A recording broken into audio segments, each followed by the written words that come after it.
हिंगोलीतील सेनगाव ते रिसोडकडे जाणाऱ्या राष्ट्रीय महामार्गावर जवळपास 1 किलोमीटरचं काम अद्यापही रखडलेलं आहे। महामार्ग पूर्ण होऊन 4 वर्ष होत आहेत, तरी देखील हे काम पूर्ण झाले नाही। या रखडलेल्या कामामुळे अनेकदा अपघात झाले।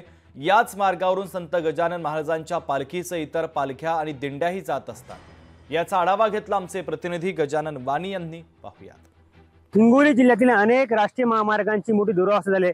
अनेक ठिकाणी खड्डे पडल्याने सर्वसामान्यांना त्रास संकट वाटतोय। मी सध्या हिंगोली आणि रिसोड राष्ट्रीय महामार्गावरती सेनगाव जवळ आहे। बघू शकता की या ठिकाणी जे आहे ते मोठ्या प्रमाणात रस्त्यावरती खड्डे पडल्याने वाहन चालकांना याचा मोठा त्रास सहन करावा लागतोय।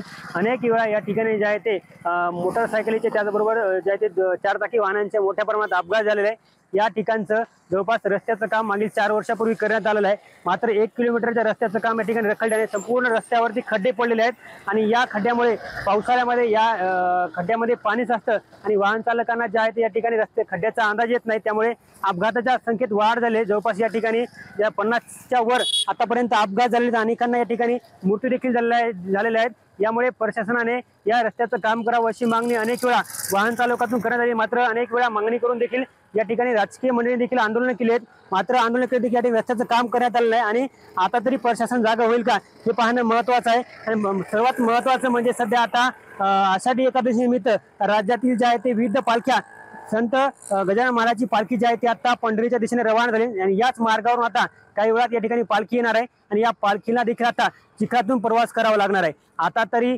प्रशासन जागा होणार का आणि या रस्त्याचं काम करणार का हे पाहणं महत्त्वाचं आहे। कॅमेरामन राजेश सोबत गजानन वाणी, लोकशाही मराठी, हिंगोली।